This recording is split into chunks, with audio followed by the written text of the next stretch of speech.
You know, I don't like stuff hanging in the balance. I don't, you know, whatever. Like, I just don't. Like, it's either yes or no or whatever. Like, yeah, that's just me. How do you feel about making mistakes? I said horrible because I still somewhat have a perfection complex. And I think a lot of that has come from, you know, like I said before in another video, fear instilled from my father, you know, and actually it's carried on to God because, you know, the way we look at our earthly fathers is the same way we look at God, you know, and so it's like, I don't want to disappoint him. I don't want him to be upset at me, meaning God.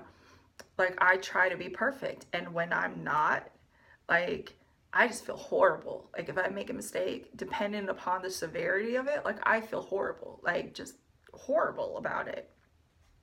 Next question. Do you rake yourself over the coals or do you see them as opportunities to grow? I said I do both. Depending upon what it is, I get upset at myself, but I also learn from what I did wrong. And I put everlasting impressions. Why did I write that there? um, I'm thinking, I'm sorry. I'm trying to figure out the purpose of why I wrote everlasting impressions, but this is not necessarily something I did wrong, but it was something that spoke to me, and I guess this person thought I did it wrong. So the same company I worked for, so I was like bringing the checks to get them signed from I had to bring them to like the VPs and stuff to get them signed if there were a certain amount. And I went to this one lady and I did not have a pen with me. And literally, like, she freaked out on me. It's not necessarily, I would say, something that I did wrong, but she totally freaked out on me. She's like, don't you ever come to me without a pen again. Do you hear what I'm saying? La, la, la, la, la. Like, all this stuff. Like, all I remember is attitude from her and her saying, don't ever come to me without a pen again. You know, and I was just like, wow, she left an everlasting impression on me. And this was, like I said, I was early 20s, so this was early 2000. And it's 2017 and I still have not forgotten that day. But I guarantee you what, I learned never ever go to anybody without a pen.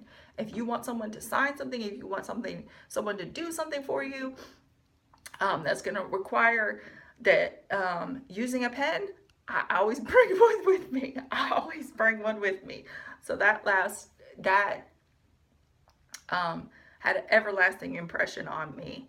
And it's not something per se that I felt like I did wrong. You know, like, I didn't feel like it was a big issue. But for me, that was something that taught me something. And, you know, I guess it was like for me an opportunity to grow.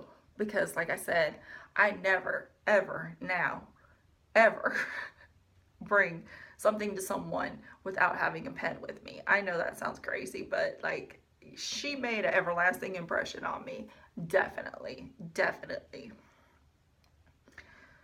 So, overall, I guess this is talking about the stuff, you know, like we do, our mistakes, and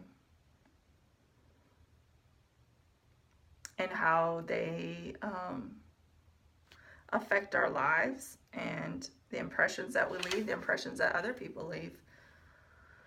So what can I say? I don't know. Yeah, I don't really know. I don't know. I just do these things and talk through them and whatnot. So, I mean, you know, I guess mostly like our sins are not even sins, like everything we do has consequences, you know, so we just need to be very careful whether it's something we do, whether it's something we say out of our mouth. And I'm truly, truly, truly, truly learning that. And you know, I need to know the balance in it, because I'm like extreme, like I'm either black or white.